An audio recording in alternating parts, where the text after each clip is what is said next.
Hello students, Education Hub YouTube channel সকলোকে স্বাগতম জনাইছো। আজি আমি দশমমান শ্ৰেণীৰ সমাজ বিজ্ঞানৰ যেটো তৃতীয় খণ্ড আছে ৰাজনীতি বিজ্ঞান আৰু অৰ্থনীতি বিজ্ঞানৰ ৰাজনীতি বিজ্ঞান শাখাৰ দ্বিতীয় চেপ্টাৰটোৰ অনুশীলনীৰ প্ৰশ্নোত্তৰসমূহ তোমালোকৰ ওচৰলৈ লৈ আহিছো। ইতিমধ্যে দ্বিতীয় অধ্যায়টো আন্তৰ্জাতিক সংস্থা আৰু অন্যান্য পাঠটোৰ পাঠভিত্তিক আলোচনা এই চেনেলটোৰ যোগেদি প্ৰদান কৰা হৈছে। আজি অনুশীলনীৰ প্ৰশ্নোত্তৰখিনি দিয়াৰ লগে লগে এক্সপ্লেইনো কৰি যোৱা হ'ব। গোটেই অনুশীলনীৰ প্ৰশ্নোত্তৰখিনি সামৰি লোৱাৰ কাৰণে ভিডিঅ'টো কিছু পৰিমাণে দীঘল হৈছে। আশা কৰিছোঁ তোমালোকে ভিডিঅ'টো প্ৰথমৰ পৰা শেষলৈকে চাবা। আমাৰ এই চেনেলটোত উচ্চতৰ মাধ্যমিক প্ৰথম আৰু দ্বিতীয় বৰ্ষৰ ৰাজনীতি বিজ্ঞানৰ ৰাজনীতি বিজ্ঞানৰ দ্বিতীয় অধ্যায়টো আলোচনা কৰিম। ক্লাছ 9 আৰু 10 আন্তৰ্জাতিক সংস্থা ৰাষ্ট্ৰসংঘ আৰু অন্যান্য পাঠভিত্তিক আলোচনা আমাৰ চেনেলতে দিয়া হৈছে। আজি যিখিনি কুৱেশ্যন আনসাৰ আছে সেই কুৱেশ্যন আনসাৰখিনি আলোচনা কৰিম। প্ৰথম প্ৰশ্নটো হৈছে ৰাষ্ট্ৰসংঘ কিয় গঠন হৈছিল? ৰাষ্ট্ৰসংঘ বিশ্বশান্তি সুনিশ্চিত কৰাৰ লগতে অন্য এখন বিশ্বযুদ্ধৰ পৰা পৃথিৱীক বিৰত ৰাখিবলৈ ৰাষ্ট্ৰসংঘ গঠন হৈছিল। আমি ইয়াৰ পৰা বুজিব লাগিব যে ৰাষ্ট্ৰসংঘ 1945 চনৰ 24 অক্টোবৰ তাৰিখে গঠন কৰা হৈছিল। যিহেতু সেই সময়ত বিশ্বশান্তি একেবাৰে নাছিল, কিয়নো দ্বিতীয় বিশ্বযুদ্ধ চলি আছিল। দ্বিতীয় বিশ্বযুদ্ধত 1939 চনৰ পৰা 1945 চনলৈকে চলিছিল। বিভিন্ন মিত্ৰগোষ্ঠী, বিভিন্ন অক্ষীয় শক্তি লগ লাগি এই দ্বিতীয় বিশ্বযুদ্ধসমূহ সংঘটিত কৰিছিল আৰু ৰাষ্ট্ৰসমূহৰ সেই সময়ত বিপৰ্যয় হৈছিল। তাৰ পৰিপ্ৰেক্ষিতত পৃথিৱীখন যে সুস্থ হৈ থাকক সেই কথা চিন্তা কৰিয়েই ৰাষ্ট্ৰসংঘ গঠন কৰা হৈছিল, পৃথিৱীখনক বচাবৰ কাৰণে আৰু বিশ্ব শান্তি সুনিশ্চিত কৰাৰ কাৰণে। নেক্সট কুৱেশ্যন, ৰাষ্ট্ৰসংঘৰ দুটা উদ্দেশ্য উল্লেখ কৰা। ৰাষ্ট্ৰসংঘৰ দুটা উদ্দেশ্য হৈছে নম্বৰ 1 আন্তৰ্জাতিক শান্তি আৰু নিৰাপত্তা ৰক্ষা কৰা। অৰ্থাৎ আন্তৰ্জাতিক শান্তি আৰু নিৰাপত্তা ৰক্ষা কৰা বুলি কওঁতে আমি বুজিব লাগিব যিহেতু কেইবাখনো ৰাষ্ট্ৰ আমি একেলগে আন্তঃৰাষ্ট্ৰীয় পৰ্যায় বুলি ঘোষণা কৰিব পাৰোঁ বা আন্তঃৰাষ্ট্ৰীয় পৰ্যায় বুলি ক'ব পাৰোঁ।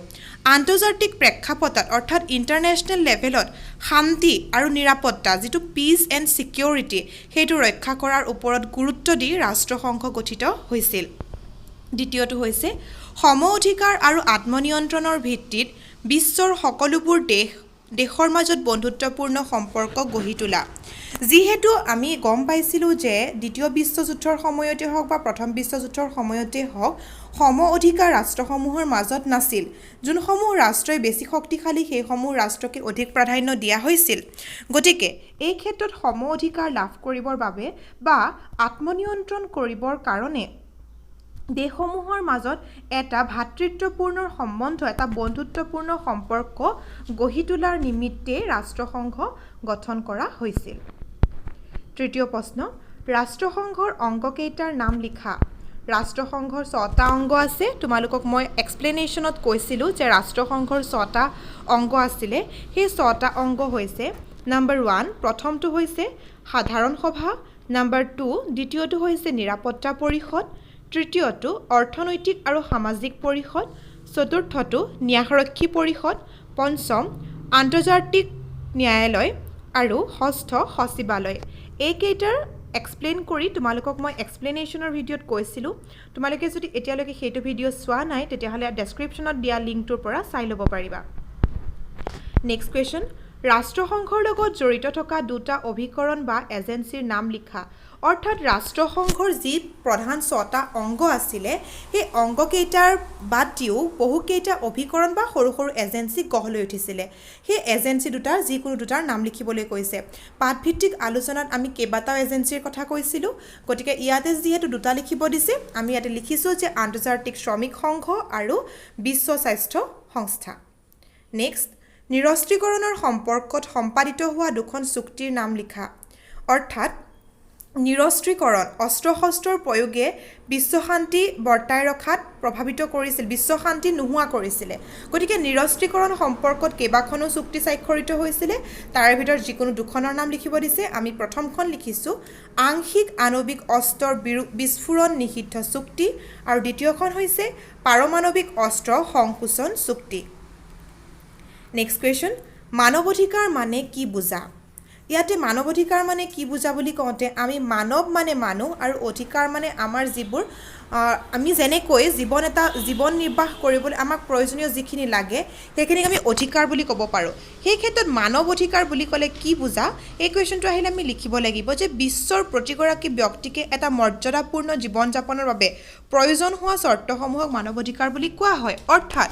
বিশ্বৰ প্ৰতিগৰাকী ব্যক্তি ইয়াত কেৱল যিসকল জ্যেষ্ঠ ব্যক্তি যিসকল ব্যক্তিৰ আভিজাত্য পৰিয়ালৰ সেই সকলোকে বুজোৱা নাই ইয়াত সকলো ব্যক্তিকে বুজাইছে জাতি ধৰ্ম বৰ্ণ লিংগ ভাষা নিৰ্বিশেষে সকলো ব্যক্তি আনকি ইয়াতে যিখিনি নাগৰিক নহয় নাগৰিক মানে আমি বুজি পাওঁ যে 18 বছৰৰ ওপৰৰখিনি 18 বছৰৰ তলৰখিনি যিখিনি ব্যক্তি বুলি আমি জানো সেই ব্যক্তিসকলেও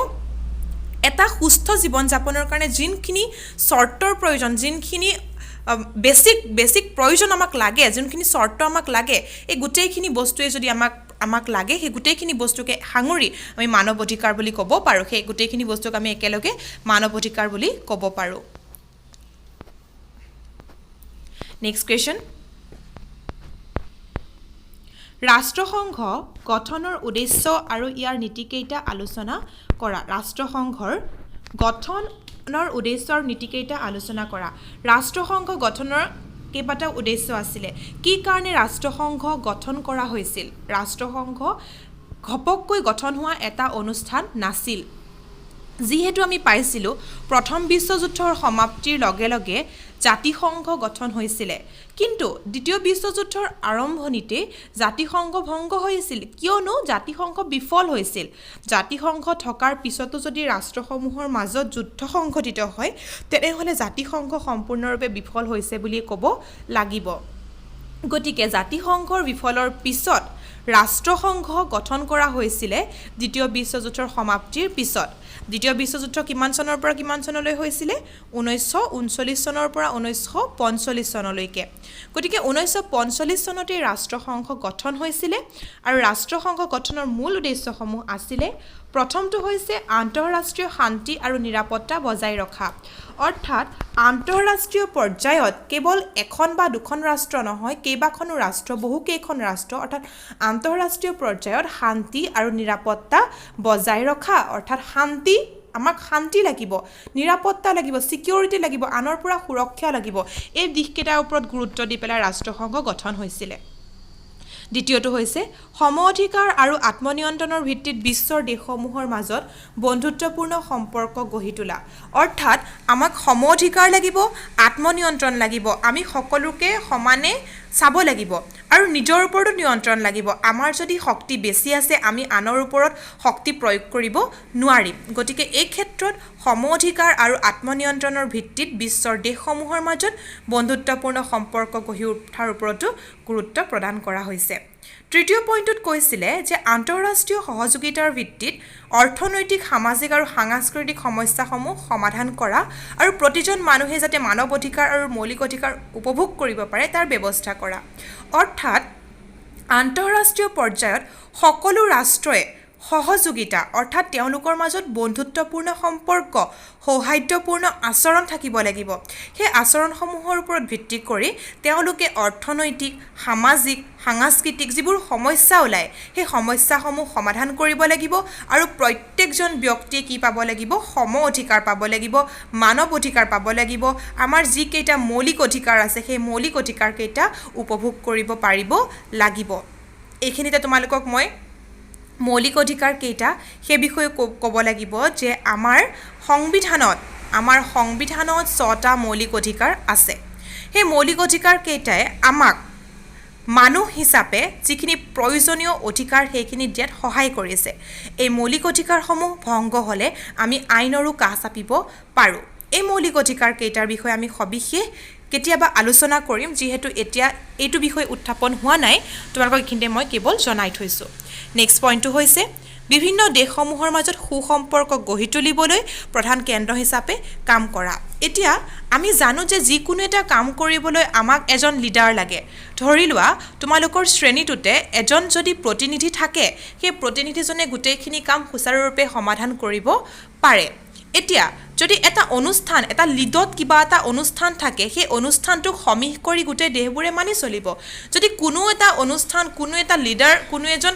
ব্যক্তি পাৰ্টিকুলাৰলি নাথাকে আমি কাক সমীহ কৰি চলিম সেই ক্ষেত্ৰত ৰাষ্ট্ৰসংঘই গুৰুত্বপূৰ্ণ ভূমিকা গ্ৰহণ কৰিছে প্ৰধান কেন্দ্ৰ হিচাপে যেতিয়া বেলেগ ৰাষ্ট্ৰসমূহে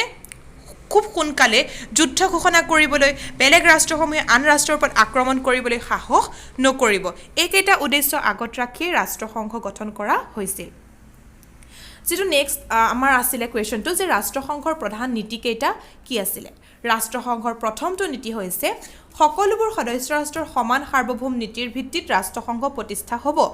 অৰ্থাৎ সকলোবোৰ ৰাষ্ট্ৰৰে সমান সাৰ্বভৌম নীতি থাকিব লাগিব তাৰ মানে সাৰ্বভৌম নীতি মানে আমি বুজিছিলোঁ যে কোনো বহিৰাগত শক্তিয়ে ইয়াত বল প্ৰয়োগ কৰিব নোৱাৰিব বা আভ্যন্তৰীণভাৱেও কোনো শক্তিয়ে ইয়াক ডমিনেট কৰি ৰাখিব নোৱাৰিব ৰাষ্ট্ৰসংঘই সকলো ৰাষ্ট্ৰকে সেই সমান সাৰ্বভৌম নীতি প্ৰদান কৰিব লাগিব আৰু ইয়াৰ ওপৰতে ভিত্তি কৰি ৰাষ্ট্ৰসংঘ গঠন হৈছিল দ্বিতীয়টো হৈছে ৰাষ্ট্ৰসংঘৰ সনদত উল্লেখিত নিয়মাৱলী মানি লৈ সকলোবোৰ সদস্য ৰাষ্ট্ৰই নিজ নিজ দায়িত্ব পালন কৰিব লাগিব অৰ্থাৎ ৰাষ্ট্ৰসংঘই সনদত উল্লেখিত ৰাষ্ট্ৰসংঘ যিখন সনদ কাৰণ আমি জানো এখন দেশ চলাবলৈ আমাক যেনেকৈ এখন সংবিধান থাকে ঠিক সেইদৰে ৰাষ্ট্ৰসংঘ নিৰ্মাণ হোৱাৰ পিছত ৰাষ্ট্ৰসংঘ গঢ়ি উঠাৰ পিছত সনদ গঠন কৰা হৈছিল এই সনদত কিছুমান নিয়মাৱলী থাকে যেনেদৰে আমাৰ স্কুলসমূহত বা আমাৰ কলেজসমূহত সেই কলেজখনৰ কিছুমান ৰুলছ এণ্ড ৰেগুলেশ্যনছ থাকে ঠিক সেইদৰে ৰাষ্ট্ৰসংঘৰ সনদতো কিছুমান নিয়ম উল্লেখ কৰা আছিলে সেই নিয়মসমূহ সকলোৱে মানি চলিব লাগিব নেক্সটটো হৈছে আন্তঃৰাষ্ট্ৰীয় শান্তি নিৰাপত্তা আৰু ন্যায় বিঘ্নিত নোহোৱাকৈ সকলো সদস্য ৰাষ্ট্ৰই সকলো ধৰণৰ বিবাদ শান্তিপূৰ্ণভাৱে মীমাংসা কৰিব লাগিব অৰ্থাৎ আন্তঃৰাষ্ট্ৰীয় পৰ্যায়ত শান্তি নিৰাপত্তা আৰু ন্যায় শান্তি অটুট থাকিব লাগিব নিৰাপত্তা লাগিব আৰু ন্যায় সকলোৱে যদি সমানে ন্যায় পায় সেই কথাৰ ওপৰত গুৰুত্ব প্ৰদান কৰিব লাগিব আৰু কোনো ৰাষ্ট্ৰই যাতে ইয়াৰ পৰা বিমুখ হ'ব নোৱাৰে তাৰ ওপৰত গুৰুত্ব দিব লাগিব নেক্সট পইণ্টটো হৈছে সৌহাৰ্দ্যপূৰ্ণ আন্তৰ্জাতিক সম্পৰ্ক ৰক্ষা কৰাৰ স্বাৰ্থত কোনো সদস্য ৰাষ্ট্ৰই ভাবুকি বা শক্তি প্ৰয়োগ কৰিব নোৱাৰিব অৰ্থাৎ কোনোবা এখন ৰাষ্ট্ৰ শক্তিশালী হ'লেই যে সেই ৰাষ্ট্ৰখনে আন এখন ৰাষ্ট্ৰৰ ওপৰত ভাবুকিৰ প্ৰয়োগ কৰিব বা শক্তিৰ প্ৰয়োগ কৰিব সেইটো কৰিব নোৱাৰিব বুলি ৰাষ্ট্ৰসংঘৰ নীতিসমূহৰ ভিতৰত উল্লেখ কৰা আছে নেক্সট পইণ্টটো হৈছে প্ৰয়োজন সাপেক্ষে সকলো সদস্য ৰাষ্ট্ৰই ৰাষ্ট্ৰসংঘলৈ সহায়ৰ হাত আগবঢ়াব লাগিব আৰু শাস্তিমূলক ব্যৱস্থা গ্ৰহণ কৰা ৰাষ্ট্ৰৰ প্ৰতি সহায় আগবঢ়াব নোৱাৰিব যিহেতু আমি পাইছোঁ যে ৰাষ্ট্ৰসংঘত ৰাষ্ট্ৰসমূহে স্বাক্ষৰ কৰে যে আমি ৰাষ্ট্ৰসংঘৰ সকলো নীতি নিয়ম মানি চলিম এই ক্ষেত্ৰত যদি কোনো এখন ৰাষ্ট্ৰই ৰাষ্ট্ৰসংঘত স্বাক্ষৰ কৰাৰ পিছতো সেই নীতি নিয়মসমূহ মানি নচলে বিপক্ষে যায় তেনেহলে সেই ৰাষ্ট্ৰসংঘই সেইখন ৰাষ্ট্ৰক কি কৰিব শাস্তি প্ৰদান কৰিব আৰু শাস্তি প্ৰদান কৰিলে আন ৰাষ্ট্ৰই আহি সেইখন ৰাষ্ট্ৰক সহায় কৰিব নোৱাৰিব অৰ্থাৎ ৰাষ্ট্ৰসংঘৰ প্ৰতি এই ক্ষেত্ৰত কি হ'ব লাগিব সহায়ৰ হাত আগবঢ়াব লাগিব আশা কৰিছোঁ তোমালোকে এই কুৱেশ্যনটো বুজি পাইছা নেক্সট কুৱেশ্যন ৰাষ্ট্ৰসংঘৰ নিৰাপত্তা পৰিষদৰ ওপৰত এটা টোকা লিখা যিহেতু আমি পাইছিলোঁ যে ৰাষ্ট্ৰসংঘৰ মূল অংগ কেইটা 6টা সেই ৰাষ্ট্ৰসংঘৰ মূল 6টা অংগৰ ভিতৰতে নিৰাপত্তা পৰিষদটো গুৰুত্বপূৰ্ণ নিৰাপত্তা পৰিষদক সিকিউৰিটি কাউন্সিল বুলি কোৱা হয় এই সিকিউৰিটি কাউন্সিলৰ ৰাষ্ট্ৰসংঘৰ সবাতোকৈ গুৰুত্বপূৰ্ণ এটা অংগ গতিকে ইয়াৰ ওপৰত কুৱেশ্যন নিশ্চয় আহে আৰু এই তোমালোকক পাঠভিত্তিক আলোচনাত যদিও মই কৈছিলোঁ সেইকাৰণে পুনৰবাৰ কৈ দিছোঁ যে ৰাষ্ট্ৰসংঘৰ এই নিৰাপত্তা পৰিষদৰ স্থায়ী আৰু অস্থায়ী সদস্য থাকে মনত কৰিবা স্থায়ী আৰু অস্থায়ী সদস্য থাকে স্থায়ী সদস্য সংখ্যা প্ৰথম অৱস্থাত আছিল 5খন আৰু অস্থায়ী সদস্য সংখ্যা প্ৰথম অৱস্থাত আছিল 6খন বৰ্তমান স্থায়ী সদস্য সংখ্যা 5খনেই আছে কিন্তু বৰ্তমান সময়ত অস্থায়ী সদস্যৰ সংখ্যা 6খনৰ পৰা বৃদ্ধি হৈ 10খন হৈছেগৈ 6খনৰ পৰা 10খন হোৱা সেই সময়খিনি আছিল 1963 চন আৰু ৰাষ্ট্ৰসংঘৰ 23 নং অনুচ্ছেদৰ সংশোধনী কৰি পেলাই ইয়াক বিষয়টো সলনি কৰা হৈছিল মনত ৰাখিবা 6খনৰ পৰা 10খন বৰ্তমান আমি ৰাষ্ট্ৰসংঘৰ স্থায়ী সদস্য সংখ্যা 5খন ক'ব লাগিব আৰু অস্থায়ী সদস্য সংখ্যা 10খন বুলি ক'ব লাগিব এই স্থায়ী সদস্য ৰাষ্ট্ৰকেইখন হৈছে 5খনৰ ভিতৰত আমেৰিকা যুক্তৰাষ্ট্ৰ গ্ৰেট ব্ৰিটেইন ফ্ৰান্স ৰাছিয়া আৰু চীন। এই 5খন সদস্য ৰাষ্ট্ৰৰ এটা বিশেষ ক্ষমতা আছে যাক আমি ভেটো ক্ষমতা বুলি কওঁ। ভেটো ক্ষমতা মনত ৰাখিবা। এই 5খন সদস্য ৰাষ্ট্ৰৰহে আছে, অস্থায়ী সদস্যসকলৰ কিন্তু এই ভেটো ক্ষমতাটো নাই। এই ভেটো ক্ষমতাটো এটা বিশেষ ক্ষমতা। যদি এই 5খন ৰাষ্ট্ৰই ৰাষ্ট্ৰসংঘত উত্থাপন হোৱা বিষয়সমূহ সিদ্ধান্ত গ্ৰহণৰ পিছত কোনো এখন ৰাষ্ট্ৰও যদি অমান্তি হয় তেনেহ'লে সেই নীতি নিয়মটো কেনচেল হৈ যায়, সেই নীতি নিয়মটো অমান্য হৈ যায়। সেইটো হৈছে বিশেষ এক ক্ষমতা। গতিকে এই ভেটো ক্ষমতা ৰাষ্ট্ৰসংঘৰ স্থায়ী সদস্যসকলৰ এক গুৰুত্বপূৰ্ণ ক্ষমতা। ৰাষ্ট্ৰসংঘই মজিয়াত উত্থাপন হোৱা যিকোনো গুৰুত্বপূৰ্ণ বিষয়ত সিদ্ধান্ত ল'বলৈ স্থায়ী সদস্য 5খন ৰাষ্ট্ৰৰ সহ মুঠ 9খন সদস্য ৰাষ্ট্ৰৰ সন্মতি লাগিব। এতিয়া ৰাষ্ট্ৰসংঘত যদি কিবা এটা বিষয় উত্থাপন হোৱাৰ পিছত সেই বিষয়টো গ্ৰাহ্য হ'বলৈ হয়, সেই বিষয়টো মানি ল'বলৈ হয়, তেনেহ'লে সন্মতি কেইখন ৰাষ্ট্ৰৰ লাগিব? ৰাষ্ট্ৰসংঘৰ নিৰাপত্তা পৰিষদৰ সেই 5খন ৰাষ্ট্ৰৰটো সদস্য, যি স্থায়ী 5খন সদস্য আছিলে, সেই 5খন সদস্য ৰাষ্ট্ৰৰটো লাগিবই। ইয়াৰ উপৰিও অস্থায়ী সদস্য ৰাষ্ট্ৰৰ পৰা 4খন সদস্যৰ সন্মতি লাগিব। মুঠতে কিমানখন ৰাষ্ট্ৰৰ? 9খন ৰাষ্ট্ৰৰ। এই 9খন ৰাষ্ট্ৰৰে 5খন স্থায়ী সদস্য ৰাষ্ট্ৰ আৰু 4খন যিকোনো 4খন অস্থায়ী সদস্যৰ পৰা ৰাষ্ট্ৰই সন্মতি প্ৰদান কৰিলে যিকোনো এটা বিষয় ৰাষ্ট্ৰসংঘত কি হৈ যায়? উত্থাপন কৰিব পৰা যায়, ৰাষ্ট্ৰসংঘৰ মজিয়াত উত্থাপন কৰিব পৰা যায় আৰু ই সিদ্ধান্ত গ্ৰহণৰ ক্ষেত্ৰত ই গুৰুত্বপূৰ্ণ ভূমিকা গ্ৰহণ কৰে। আশা কৰোঁ তোমালোকে এই কুৱেশ্যনটো বুজি পাইছা। নেক্সট কুৱেশ্যনটো হৈছে বিশ্ব শান্তিৰ বাবে ৰাষ্ট্ৰসংঘই লোৱা পদক্ষেপসমূহ আলোচনা কৰা। বিশ্ব শান্তিৰ বাবে ৰাষ্ট্ৰসংঘই বিভিন্ন পদক্ষেপ গ্ৰহণ কৰিছে। এই বিভিন্ন পদক্ষেপসমূহৰ ভিতৰত প্ৰথমটো পদক্ষেপেই হৈছে নিৰস্ত্ৰীকৰণ আয়োগ। নিৰস্ত্ৰীকৰণ আয়োগ গুৰুত্বপূৰ্ণ কিয়নো অস্ত্ৰ শস্ত্ৰৰ প্ৰয়োগে বিশ্ব শান্তি নোহোৱা কৰে। গতিকে এই ক্ষেত্ৰত 1952 চনত ৰাষ্ট্ৰসংঘই নিৰস্ত্ৰীকৰণ আয়োগ প্ৰতিষ্ঠা কৰিছিলে যাতে ৰাষ্ট্ৰসংঘৰ শান্তি আৰু সৌহাৰ্দ্যপূৰ্ণ বিষয়বস্তুটো অটুট থাকিব পাৰে। দ্বিতীয়টো হৈছে চুক্তি তথা সন্ধি। বহুকেইখন চুক্তি কৰিছিলে, ৰাষ্ট্ৰসমূহৰ মাজত বহুকেইখন চুক্তি কৰিছিলে। সেই চুক্তিসমূহত ৰাষ্ট্ৰসমূহে স্বাক্ষৰ কৰিছিলে আৰু স্বাক্ষৰ কৰি তাত তেওঁলোকে সন্মতি দিছিলে যে আমি আৰু বেলেগকৈ কোনো ধৰণৰ যুদ্ধ বিগ্ৰহ আগ নবঢ়াওঁ, আমি আৰু যুদ্ধ বিগ্ৰহ নকৰোঁ, সেই বুলি চুক্তি আৰু সন্ধি কৰিছিলে। এইটো হৈছে দ্বিতীয়টো পইণ্ট। তৃতীয়টো হৈছে প্ৰতিৰোধমূলক, এইটো প্ৰতিৰোধ হ'ব লাগিছিল, প্ৰতিৰোধ হৈ আছে, প্ৰতিৰোধমূলক কূটনীতি। প্ৰতিৰোধমূলক কূটনীতি মানে হৈছে আলোচনাৰ মাধ্যমেৰে বিবাদ মীমাংসাৰ জৰিয়তে বিশ্ব শান্তি উত্তৰণ কৰিবলৈ ৰাষ্ট্ৰসংঘই 2007 চনৰ জুন মাহত প্ৰতিৰোধমূলক কূটনীতি অৱলম্বন কৰিছিলে। অৰ্থাৎ আলোচনাৰ বিবাদ মীমাংসা, অৰ্থাৎ আলোচনা কৰিব। ৰাষ্ট্ৰসংঘই যিকোনো এটা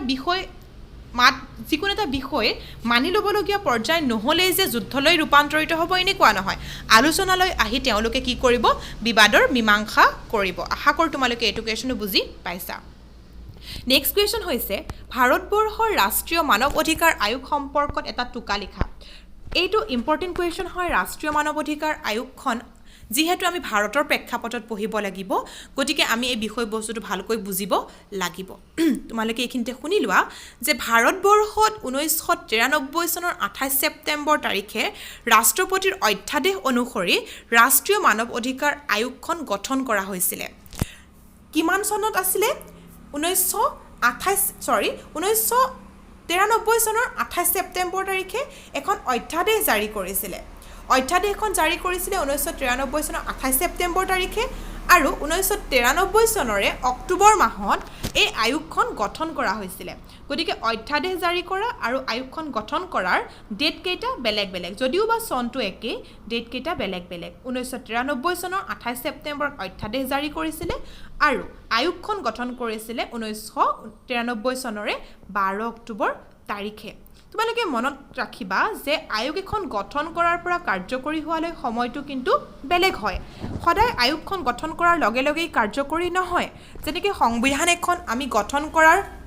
সংবিধান এখন যেতিয়া আমাৰ গ্ৰহণ কৰিছিলে, গ্ৰহণ কৰাৰ পৰা কাৰ্যকৰী হোৱা ডেটটো বেলেগ বেলেগ আছিলে, হয়নে? ঠিক একেদৰে ভাৰতৰ মানৱ অধিকাৰ আয়োগখনো 1993 চনৰ 12 অক্টোবৰ তাৰিখে গঠন হৈছিলে আৰু 1994 চনৰ 8 জানুৱাৰী তাৰিখেহে এই মানৱ অধিকাৰ সুৰক্ষা আইনখন কাৰ্যকৰী হৈছিলে। এই আয়োগখন আইনত পৰিণত হৈছিলে আৰু তেতিয়াৰ পৰাইহে কাৰ্যকৰী হৈছিলে। গতিকে এই ডেটকেইটা তোমালোকে মনত ৰাখিবা আৰু নোট কৰিও ৰাখিবা এইকেইটা মনত ৰাখিব লাগিব আৰু এইকেইটাৰ ওপৰতে কেতিয়াবা শ্বৰ্ট কুৱেশ্যনো আহে এই মানৱ অধিকাৰ আয়োগখনৰ নামটো কিন্তু ভাৰতৰ মানৱ অধিকাৰ আইন 1993 বুলিয়েই কয় তোমালোকক যদিও কাৰ্যকৰী কৰাৰ ডেটটো 94 চন আছিলে যদিও 94 চনৰ 8 জানুৱাৰী আছিলে ইয়াক কিন্তু ৰাষ্ট্ৰীয় মানৱ অধিকাৰ সুৰক্ষা আইন 1993 বুলিয়েই কয় এই আয়োগখনৰ সদস্যসকল হ'বৰ বাবে কি কিনো অৰ্হতা লাগে সেইকেইটা আমি কৈ দিছোঁ আয়োগৰ সভাপতিজন উচ্চতম ন্যায়ালয়ৰ প্ৰাক্তন মুখ্য ন্যায়াধীশ হ'ব লাগিব অৰ্থাৎ আয়োগৰ যোনজন সভাপতি হ'ব সেই সভাপতিজন উচ্চতম ন্যায়ালয়